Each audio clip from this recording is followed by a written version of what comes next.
Our next high Renaissance artist is Raphael Santi, better just known as Raphael. As you can see here, he is one of the great painters of the Renaissance period. So unlike Da Vinci, who was known for doing many things well, Raphael is basically a master for painting. So if you basically ask art experts about his work, they would definitely label him as one of the greatest painters of the time. He was known for creating numerous Madonna and child paintings. Madonna in this sense meaning mother with child. So you can see here, this is his famous Sistine Madonna painting in 1512. It was commissioned by one of the popes, Julius II, as an altarpiece for a church. You don't have to write the name of the church down, but do know that this was commissioned by Pope Julius II. So there's a great example of Raphael's patron, one of the popes. So the word Sistine is in reference to a pope. And you can see here what Raphael has done is he is depicting the Virgin Mary with Jesus as a child. So this for years was an altarpiece in a church, and then a man from Poland actually purchased it, and it ended up eventually in Germany. So if you want to see it today, you have to go to Dresden, Germany, where it's in I believe it's in a museum there today. Another famous work of Raphael, and probably even more talked about than his Sistine Madonna, is the School of Athens. You will see this amazing painting in just a moment. Now, what makes it unique is that it is a fresco, and a fresco is when you paint on wet plaster.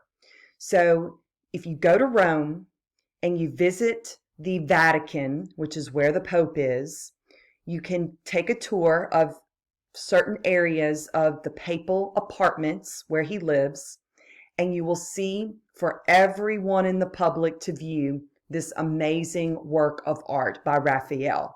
So it's literally on the wall. You cannot take it off and put it in a frame. It is actually on the wet plaster wall. It was commissioned by the church. Obviously, that's where, we find it today in Rome. Because like I said, you can't remove it or, move it around. And it is a quintessential example of humanism. And you're going to see why in just a minute.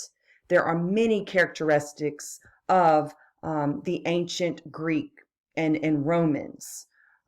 You've got Greco-Roman architecture, very prominent. I'll point that out when I show y'all the painting in just a moment. You also see the ancient Greek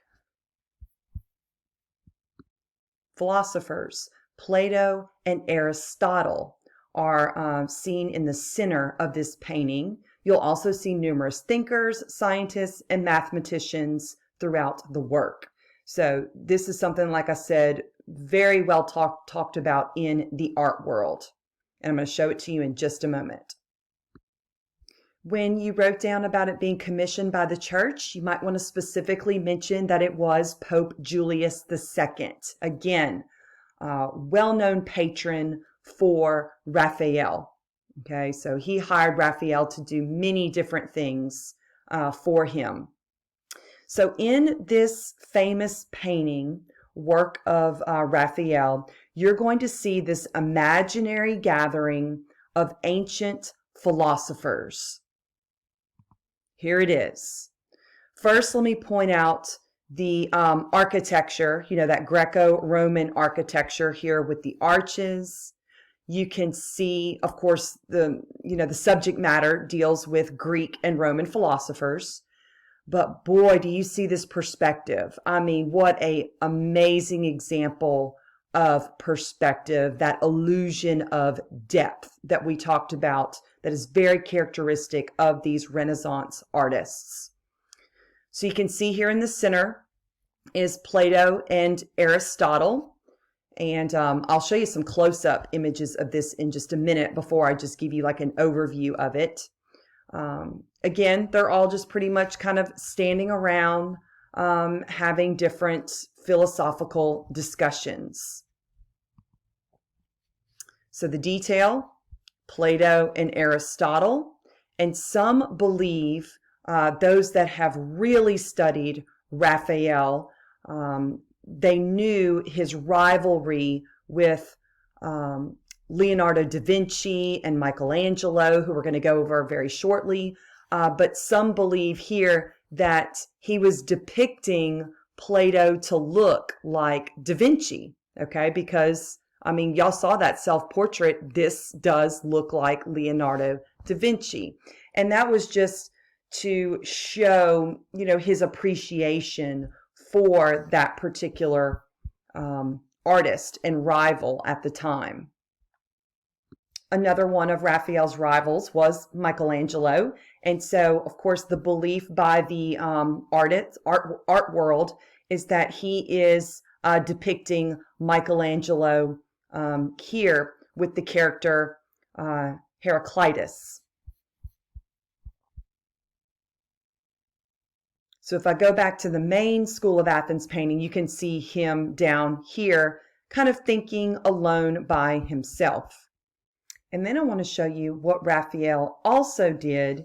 He painted himself within this famous School of Athens painting. I'm going to show you the main one again and point out to you where he is. If you look over here in the corner, you will see him right there standing among the other philosophers. So when you really look at all the different unique features of the School of Athens, you have the three great high Renaissance artists all depicted in this one painting: Michelangelo, Leonardo da Vinci, and Raphael. That, of course, makes it unique in itself, because you're not going to see any other work that depicts all three of them in one work alone. We are ready to move on to our third high Renaissance artist, and that is Michelangelo. And we're going to use this new typed outline to complete his information, and then we'll be moving on to mannerism. So we'll go over some characteristics there, and you'll see how they're different from the Renaissance. And then we'll be moving into the Northern Renaissance, because again, there are some differences between the Italian Renaissance versus when it moved to the northern parts of Europe. So we'll take a look at that on section 5. So again, you'll want to make sure you're referring to these outlines whenever we go over that information. If you can't print them out, it's okay. You can just jot down the key parts of this and then fill it in as you watch the recordings. Michelangelo is one of the great high Renaissance artists, and we're going to first take a look at his famous fresco paintings, which you will see on the ceiling of the Sistine Chapel. Now, this, of course, is in Rome, Italy. If you were to visit Rome, you're already starting to see all the great things that you could, take a tour of if you ever go to Rome.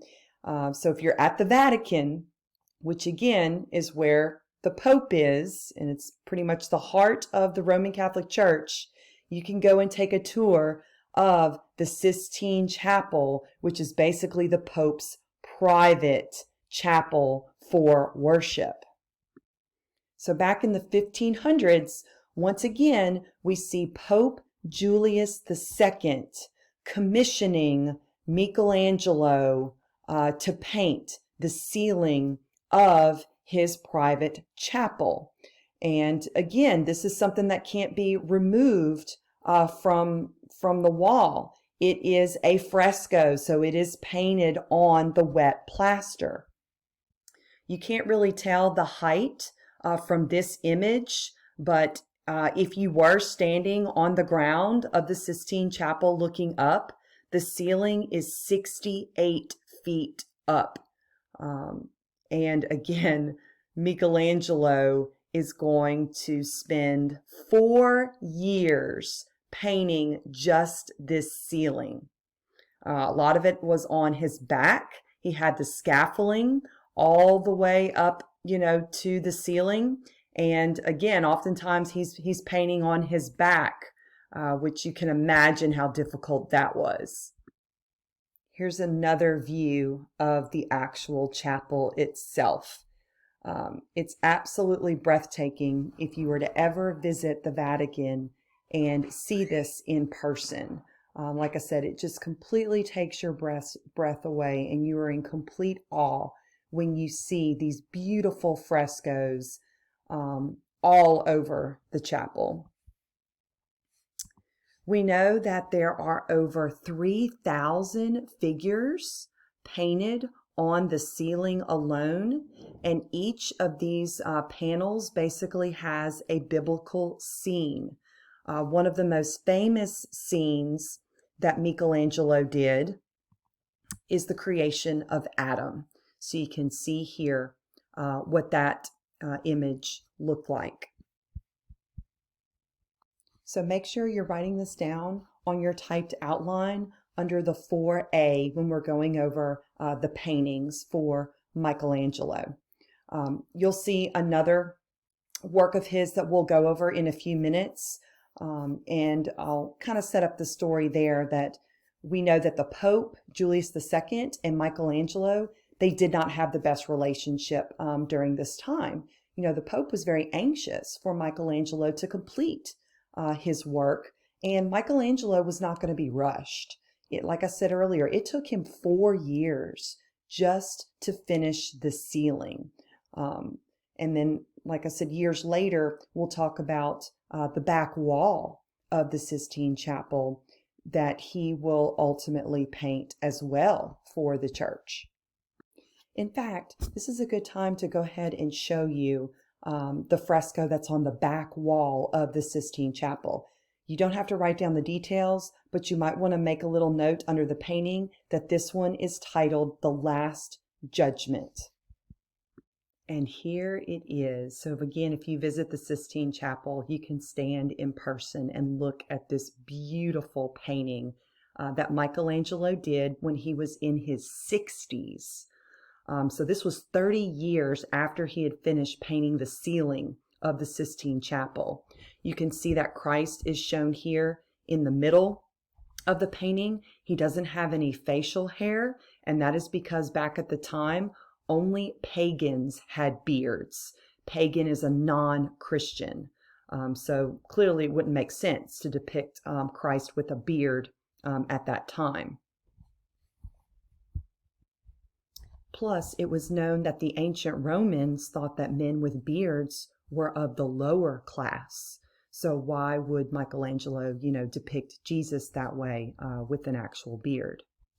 You can see at the top of the Last Judgment painting, you have all of these people being depicted as happy. They're full of joy. They're surrounded by Christ. And so the idea is that these people are all going to heaven. Whereas if you look at the bottom of the painting, there are people who are anguished. They have this mental torment on their face because, again, this is being the depiction of going to hell. So hence the title, Last Judgment. Now, I've got one other story to tell you about this painting, but I'm going to have to go ahead and stop this video because this one's about to end on me. So more about this amazing painting in the next video.